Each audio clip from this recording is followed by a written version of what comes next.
It is delightful to be here today, and if only for the cake. Good heavens, I can't believe that's H-E-B. That is just so tasty. Italian cream cake, is there anything better? Oh, just wonderful. And I really am honored to be one of your reviewers. Thank you so much for granting me this privilege. And it's a delight for me to be in this church that I have so admired and appreciated since the 1980s when I was pastoring at Jefferson and became friends with Louis Abindon and Ron Skates and Frank Patton. So it's just a joy to be here. As you know, my assignment is to review Beneath the Scarlet Sky by Mark Sullivan. Interestingly, a very well-read parishioner of mine in Maine recommended it to me, and I read it shortly after it came out. I read it with interest. However, my copy was destroyed in a house fire on Christmas Eve of 2019. And so this review has given me the chance to renew an old acquaintance, and I'm glad for the opportunity. In the preface to the work, Mark Sullivan lays out how the book came to be. In early February 2006, I was 47, and at the lowest point in my life. I was 47, and my younger brother, who was also my best friend, had drunk himself to death the summer before. I'd written a novel no one liked, was embroiled in a business dispute, and stood on the brink of personal bankruptcy. As he drove along alone on a Montana highway at dusk, Sullivan began to think about his insurance policies. And he suddenly realized that his family would be well cared for financially if he died. Mark Sullivan began to think about driving into a highway abutment. It was snowing, the visibility was poor, but as a writer, he began to contemplate suicide. He thought about his family and then pulled off the highway and was shaking uncontrollably. On the verge of a breakdown, he prayed to God for guidance, and the impulse to end his life passed. Remarkably, that same evening, at a dinner party, Sullivan was given the outline of an untold, extraordinary tale of World War II, with a 17-year-old Italian boy as its hero. 6 weeks later, Mark Sullivan found himself stepping off a plane in Milan, Italy, eager to hear the story from the protagonist himself, Pino Lella, then 79 years old. During the 3 weeks Sullivan spent with the man at his villa north of the city, the author would come to characterize Pino as big, strong, handsome, charming, funny, and often evasive. While Mark Sullivan would also say that Pino Lella is the most humble man he's ever known, and who for a long time couldn't understand why someone was interested in his story, the two men became fast friends. That initial trip led to many more. Now about once a year, Sullivan and his wife visit the old man at his Italian home. Since meeting Pino, Mark Sullivan has consulted with staffers at Yad Vashem Holocaust Museum in Israel, as well as historians in Italy, Germany, and the United States. He's also made use of the war archives in those three countries and the United Kingdom as part of his research. Sadly, he says, collective amnesia regarding Italy and Jewish Italians after the war is very real. Information is scant, and historians refer to the battle for Italy as the Forgotten Front. Little has been published about the efforts of the Catholic Underground Railroad, which was formed to save Italian Jews. As an old partisan fighter told Sullivan, no one talks about World War II in Italy, so no one remembers. Still, the heartbreaking facts remain. Some 60,000 Allied soldiers died fighting to save Italy, and 140,000 Italians died during the Nazi occupation.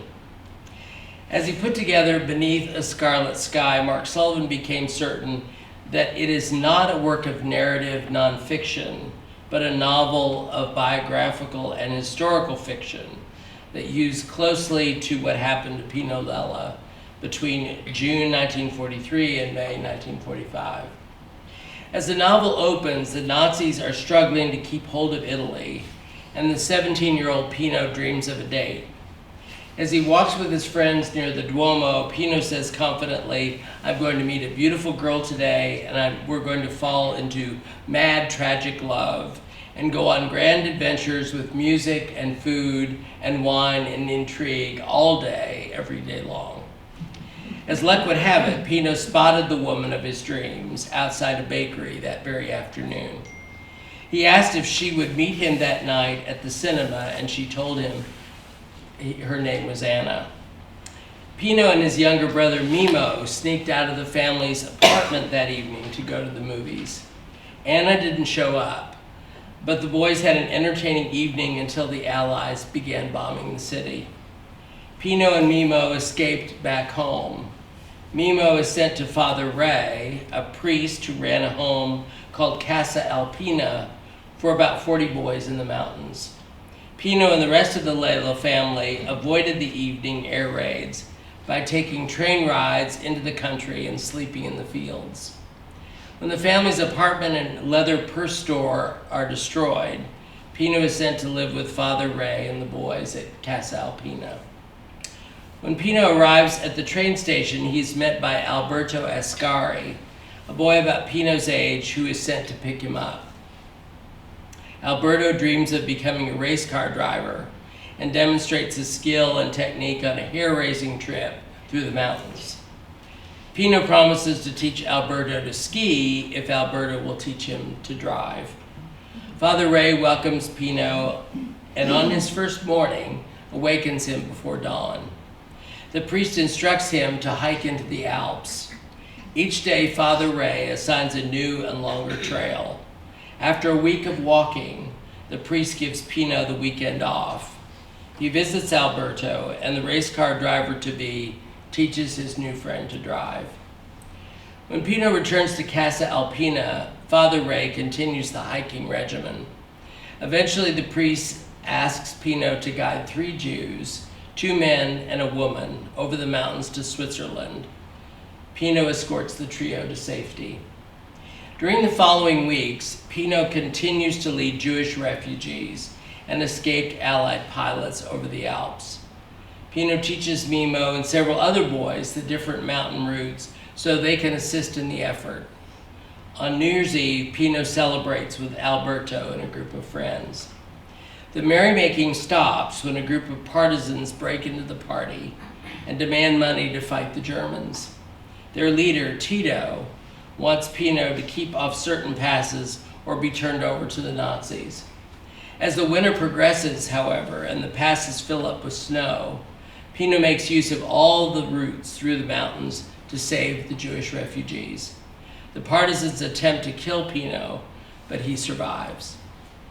As the war and the winter continue, Pino has close calls with avalanches, Nazis, and partisans. He's suddenly ordered to Milan by his father on a matter of urgent business, literally a life and death situation. Once he arrives home, Pino is told that he must register for the German army, as he will turn 18 in a few weeks. If he waits, Pino will be drafted into the fascist army and sent to fight in Russia. The young man has a 50-50 chance of surviving that assignment. Pino's father insists that the only way to preserve his son's life will be for Pino to register as a soldier in the Nazi OT, the organization TOT, T-O-D-T, which builds roads and concentration camps. For Pino, the decision to join the enemy is gut-wrenching. But he does so with great reluctance. Switching sides is the only way to keep suspicion away from his family as Allied sympathizers. A close family friend had recently been arrested for espionage. Pino will become a soldier spy for the Allies. When Pino is wounded during the bombing of a train station he's guarding, he is sent home to recuperate. During this period, he sees a Nazi soldier trying to fix an official's car. Based on the knowledge he gained from Alberto, Pino gets the car running. Pino's ability impresses the officer, General Hans Leyers, who makes him his new driver on the spot. That night, Pino's Uncle Albert explains that the general is the most powerful German in Italy, a man who reported to Albert Speer and who possessed knowledge of Hitler and the war effort. From that time forward until the end of the war, General Leyers calls his chauffeur Vorarbeiter, meaning head man or man in charge. Uncle Albert asks Pino to spy on Leyers for the resistance, and Pino agrees. The hardest part of the arrangement is that Pino cannot tell anyone the truth about his activities. The rest of the family and friends believe that he is willingly serving as a Nazi officer. The following morning, Pino is shocked to see Anna when he picks up the general. The young woman who stood him up at the movies works as a maid for Leyers' mistress, Dolly Stottmeyer. Needless to say, Pino is beyond thrilled to be back in touch with Anna, as he has been dreaming about her. As Pino chauffeurs Leyers, he comes in contact with the Gray Men. These are Jewish and Allied prisoners who are dressed in gray and used as Nazi slave laborers. Pino is appalled by the appearance of these men and by Leyers' obvious abuse of them. The general has Pino serve as a translator between him and Benito Mussolini. Leyers needs Mussolini to end the machinist strikes in Milan and Turin. Mussolini agrees but demands Leyers arrange a phone call with Field Marshal Kesselring and Adolf Hitler. Leyers promises to try. As Pino drives the general, he picks up as much information as he can about troop movements and armaments to pass on to the resistance. He's desperate to get into the general's locked valise to see top-secret papers inside. One night, when the general leaves the valise in Dolly's apartment, Pino seizes the opportunity to open the case. He finds a spare key in Dolly's jewelry case, but is discovered by Anna. She immediately believes Pino is a thief, and Anna threatens to tell Dolly. But the young man convinces her that he is a spy. Pino makes a wax impression of the key so he can have it duplicated. Instead of opening the valise that night, he and Anna share a romantic interlude. Pino learns Anna is a widow and 6 years his senior. When Pino returns home that evening, he discovers Mimo hiding. He has left Father Ray to join the resistance. Mimo is both flabbergasted and furious to see his brother in a Nazi uniform. For his own safety, Pino cannot tell Mimo the truth about spying on the general. When his brother leaves the next day, he believes Pino is serving in the German army by choice. Pino witnesses numerous Nazi atrocities while he is driving the general. The brutal shooting of partisan prisoners, the beating and starvation of slave laborers, the looting of towns and farms for food, soldiers beating and shooting anyone who presents an obstacle. Pino witnesses the general supervising the secret transfer of gold bars onto a rail car. Pino races back to Leyers' car to remain undetected. While waiting, the chauffeur hears 4 gunshots, one for each prisoner who helped the general load the gold. As winter approaches, the Italian situation becomes more desperate. Leyers forces factories across Italy to provide soldiers with supplies. Cases of wine and herds of cows are stolen to give soldiers a Merry Christmas, while Italians are left to freeze and starve. The good news against this tragic backdrop is that the love between Pino and Anna continues to grow. The two become inseparable and spend time together whenever possible.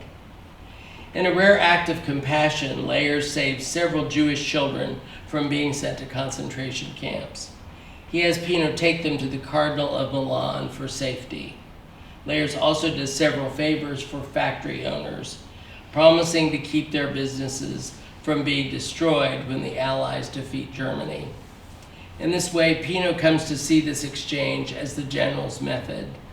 Leyers is expert at doing favors for people and then later calling them in.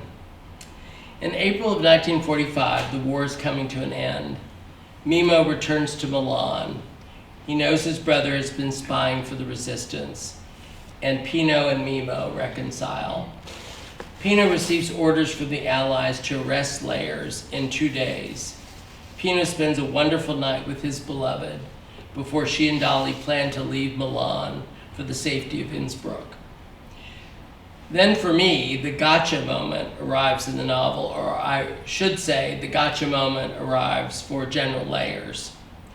Let me read an excerpt which details this long-awaited turn of events when General Hans Layers is arrested and delivered to the resistance. Pino tries to decide how best to do this, how best to arrest him. Then near a piazza, he sees someone aiming a machine pistol at the windshield of a Nazi lorry. Pino is stunned to see his brother when the gunman turns. "Mimo," he gasped, slamming on the brakes. "Vorarbeiter?" General Layers said. Pino ignored him and climbed out. He was no more than 100 meters from his brother, who was waving his gun at the Germans and shouting, "All you Nazi swine, lay down your weapons, drop them out of the lorry, and then all of you face down on the sidewalk here." The next second seemed like an eternity. When no Germans moved, Mimo touched off a burst of fire. Lead bullets pinged off the side of the parking garage. In the ringing silence that followed, the Germans in the back of the lorry began to throw down their guns. "Vorarbeiter," Layers said, and Pino was surprised to find he'd gotten out of the car as well and was watching the scene over his shoulder. "Forget the Hotel Regina. Take me to Dolly's instead. I just realized I left some important papers there and I want to..." Emboldened by Mimo, and without a thought, Pino drew his pistol, spun around, and stuck it into Layers' gut. He enjoyed the look of shock in the general's eye. "What is this, Vorarbeiter?" Layers said. "Your arrest, mon général," Pino said. "Vorarbeiter Lella," he said firmly. "You will remove that weapon, and we will all forget this happened. You will drive me to Dolly's, I will get my papers, and I won't drive you anywhere. Slave master." The general took that like a slap to the face. His expression twisted with rage. "How dare you address me like this? I could have you shot for treason." "I'll take treason against you and Hitler any day," Pino said, equally angry. "Turn around. And hands behind your head, mon général, or I will shoot you in the knees." Layers sputtered, but saw Pino was serious and did as he was told. Pino reached around and took the pistol Layers carried when he was in business clothes. He pocketed it, waved the Walther, and said, "Get in." Layers moved toward the rear, but Pino shoved him instead into the driver's seat. With a gun aimed at General Layers' head, Pino climbed over the back seat and shut the door. He put his forearm on the valise, as Layers often did, and smiled, liking his role reversal, feeling that he'd earned it, that now, at last, there would be justice done. He looked past Layers through the windshield. His brother had 20 Nazi soldiers on their bellies, hands behind their heads.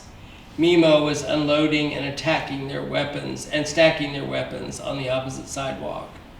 "It doesn't have to be like this, Vorarbeiter," Layers said. "I have money, lots of it." "German money?" Pino sneered. "It will be worthless if it isn't already. Turn the car around, and as you told me so often, don't talk unless you're spoken to." The general paused, but then started the car and did a 3-point turn. When he did, Pino rolled down the back window yelling, "I'll see you at home, Mimo." His brother looked up in wonder, realized who was yelling at him, and threw his fist over his head. "Uprising, Pino!" Mimo shouted. "Uprising."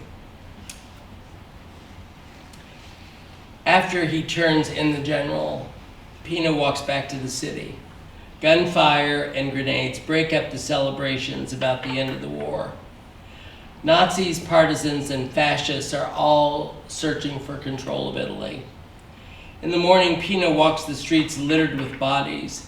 He meets with an American officer who asks for help getting into the telephone exchange and also rearranging for alcohol, women, and music to be brought in for a party that night. Pino is successful in his task, even playing a mean piano in a band with his friends for the dance. The night is full of alcohol and joy. Bleary-eyed, Pino walks home in the morning, still in uniform. Mistaken for a fascist, he's chased through the streets with gunfire.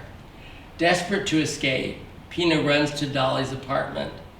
Expecting to find it empty, he discovers it has been trashed. Dolly and Anna have been taken prisoner before they could escape to Innsbruck.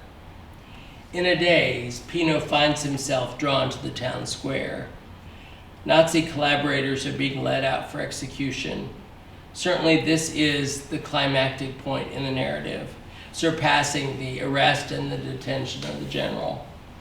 Pino watches as a group of women and men who are roped together are being pushed out of a doorway. The two men dressed only in their underwear appear, followed by a group of women. The fourth woman is Dolly Stottmeyer, wearing her trademark ivory dressing gown and green slippers. Dolly being pushed out the door by the rifle butt of a soldier, then pulls Anna out of the doorway. Pino is horrified and sickened at the sight of the woman he wants to marry, being mocked and mistreated by the crowd. But his courage fails him, and Pino is too scared to try to save Anna. Let me share an excerpt which details the scene. A partisan stepped up and hit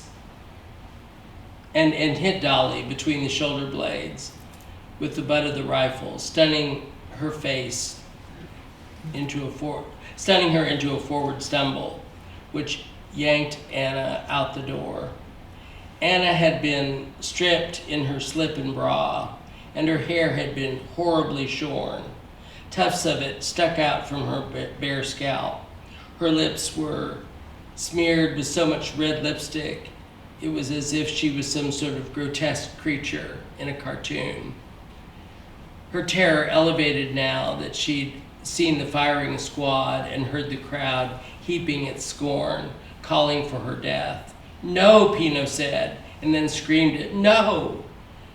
But his voice was drowned out by a song of strangeness and bloodlust that built and swept through the courtyard of the castle, echoing around and off the condemned beings lined up against the wall. The crowd squeezed forward and again pinned Pino from all sides, helpless, sick, and disbelieving. He watched Anna pushed into position beside Dolly. "No," he said, his throat constricting, and tears welling up in his eyes. "No." The partisan leader drew his pistol and fired it into the air to quiet the crowd.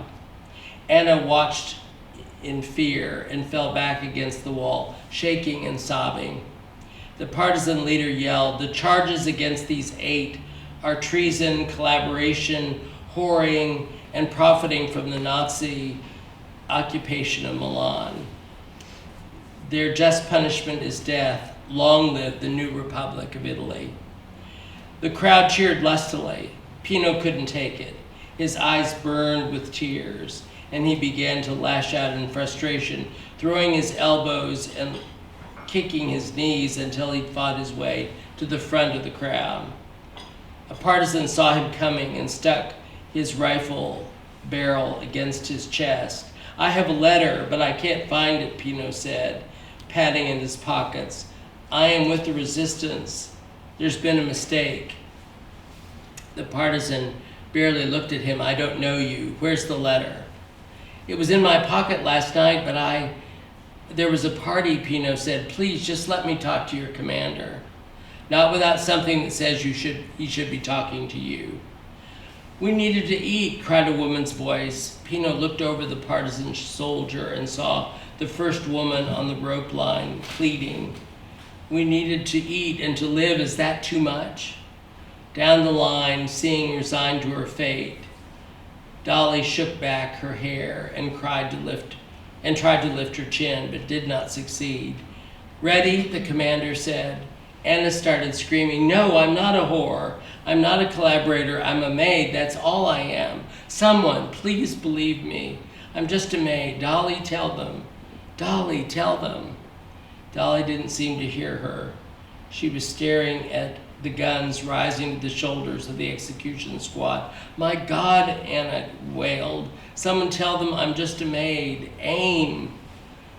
Pino's mouth opened. He looked at the fighter who was studying him, suspicious now. Pino willed his diaphragm to tense and yell out that it was true, that she was innocent, that this was all a mistake, and fire. The rifle shot rang out like a cymbal and kettle drum. Anna Marta took a bullet to the heart.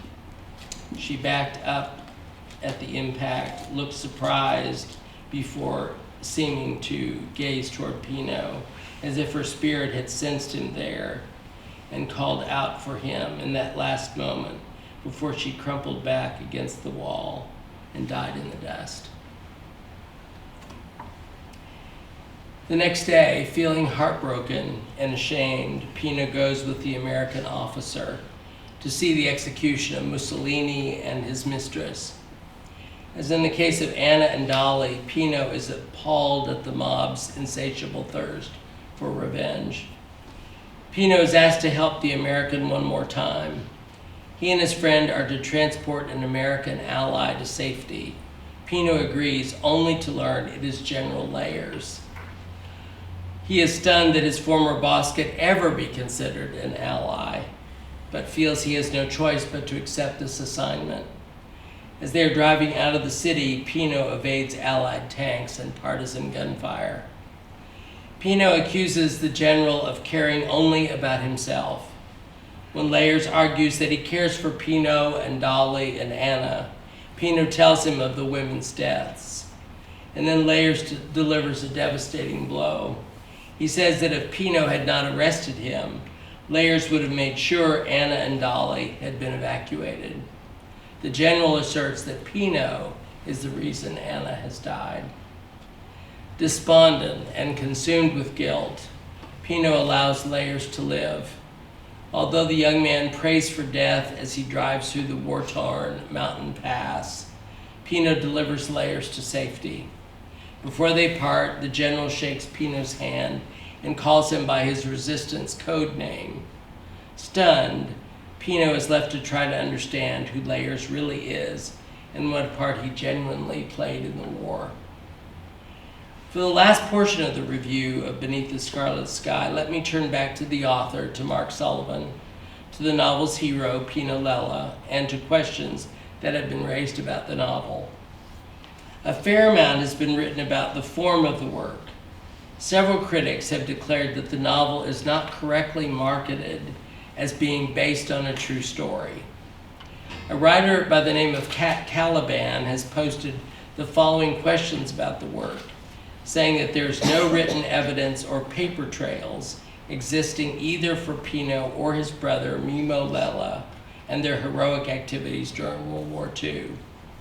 Another critic, Franco Isman, states categorically that the brothers did not live at Casa Alpina. The former residents have no memory of them there.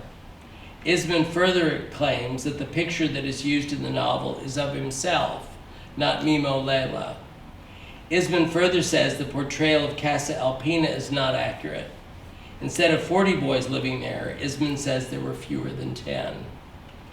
Kat Caliban counters Mark Sullivan's repeated claims about the Nazis burning records, destroying evidence of the Lella brothers living at Casa Alpina. Mr. Caliban says that the Nazis would not have kept records of Pino's work with the boys at Casa Alpina. The lack of these records has nothing to do with the Nazis destroying them. Additionally, Caliban states that a 1985 interview Pino Lella gave contains significant differences from what was presented by Mark Sullivan 20 years later. Finally, the critic maintains that Pino Lella did not serve as a driver for Hans Leyers, but a General Kaufmann. Franco Isman says the geography of the novel is flawed. Pino's extraordinary rescue of a pregnant woman, carrying her and her Stradivarius across the Alps to Switzerland, could not have happened as presented by Sullivan.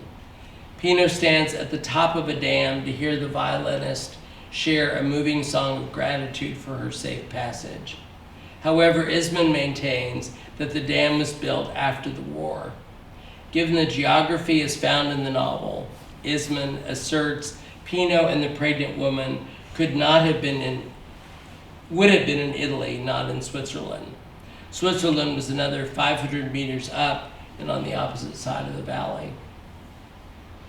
While it has been said that these questions about the authenticity of Beneath the Scarlet Sky have raised red flags in the publishing world and caused literary rumblings, it would appear it is a tempest in a teapot.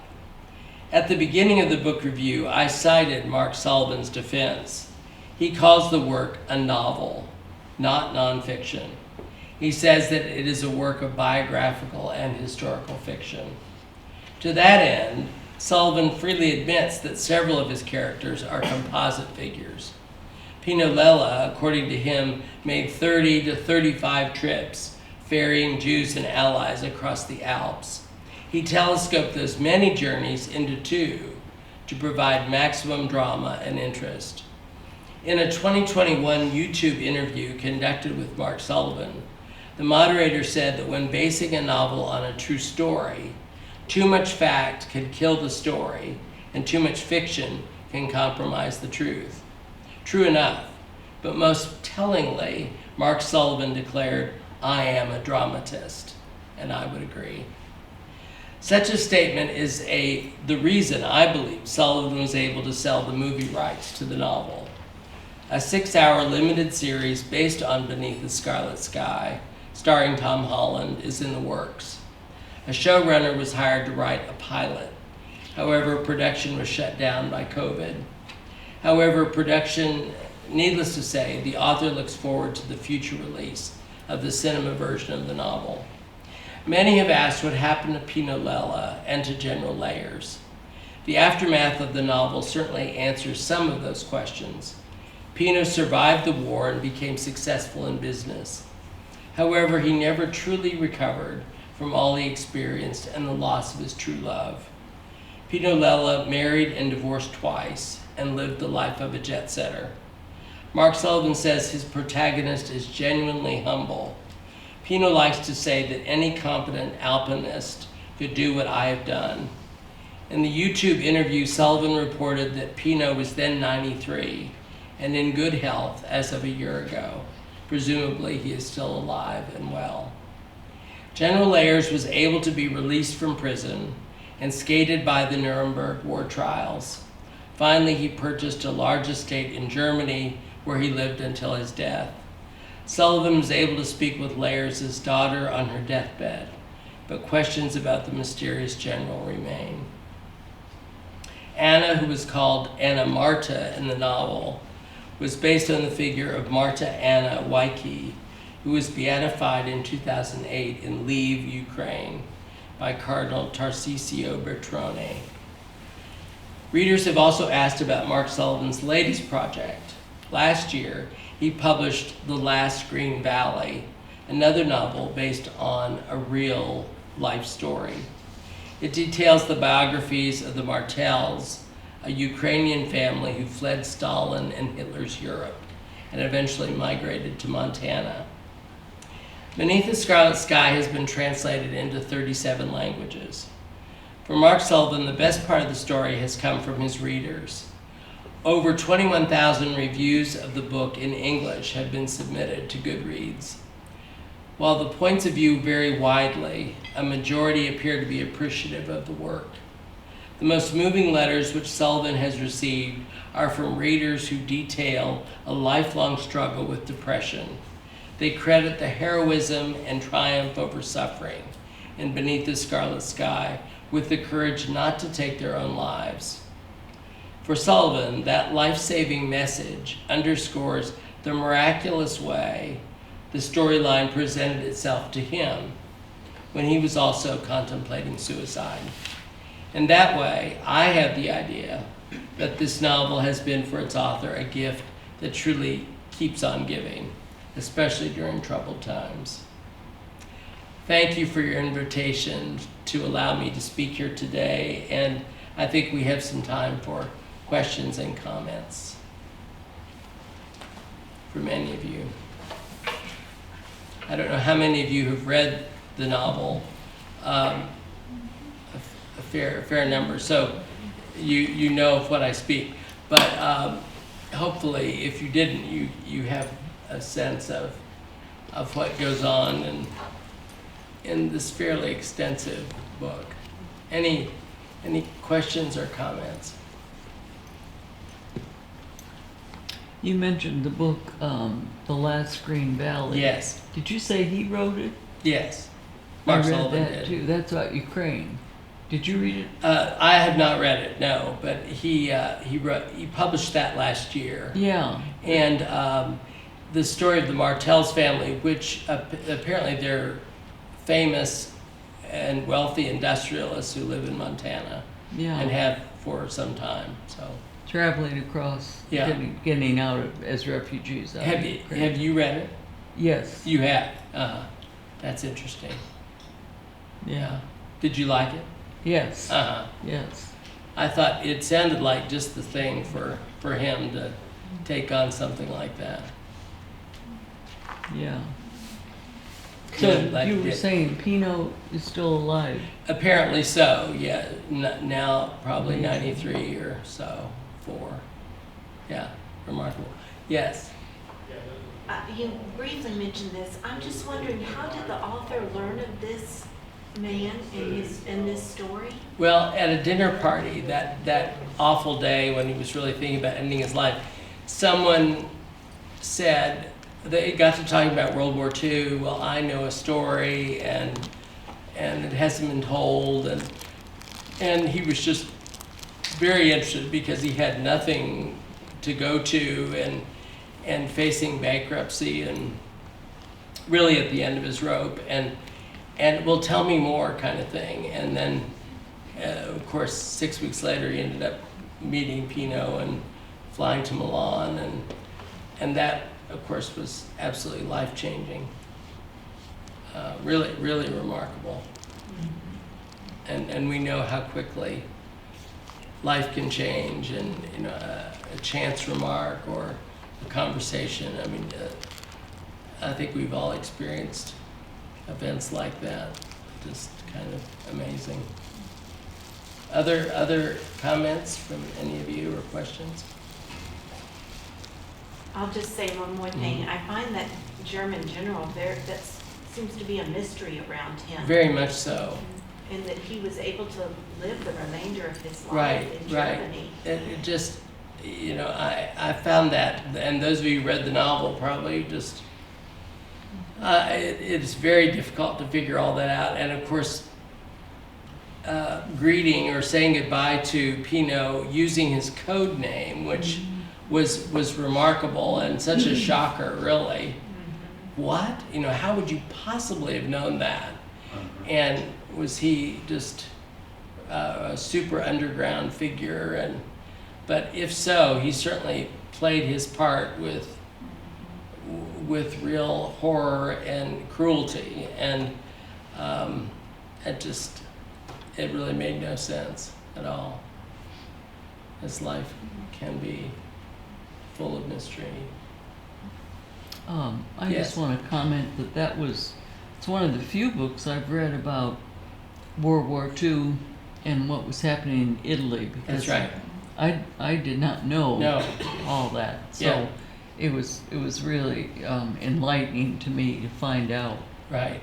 what was going on. And that's what Mark Sullivan has said, that we know so little about what happened during that period, and the Italian Jews. You know, it's just the story that's not been written and not known about. And Yeah. so it really was shining a spotlight on those folks. And as someone said earlier, I think it was you, Willie, that said we can relate certainly with the Ukraine situation. There are echoes of that, certainly I think in this novel, and the hardship and suffering and all the rest.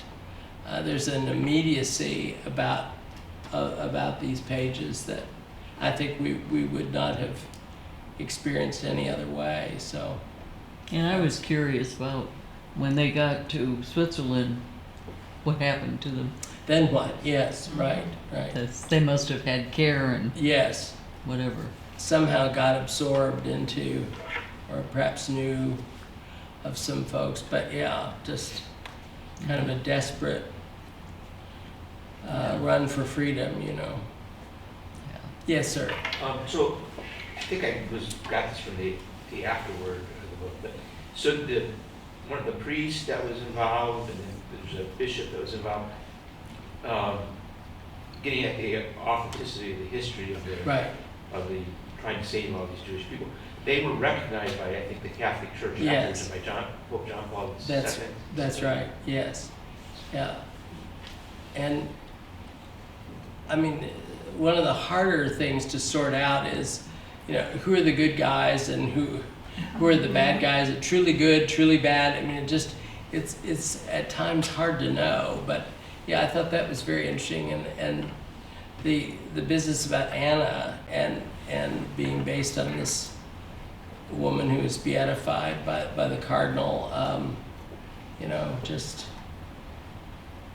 it does get kind of fuzzy there, you know, just wondering how that all worked out. Yes. Yeah, that's what I was saying. It was interesting the way they treated the Catholic Church, you know, because Yes. they, like the Duomo Yes. survived, and they, That's right. made sure that survived, and the way that he interacted with the cardinal. Yeah, and, that's yeah. right. So Yes. I mean, yeah, it was that was Exactly. interesting. I know. So. Yeah. Yeah, I think we all learned a lot by reading it, those of us who did. Any other comments? Thank you so much.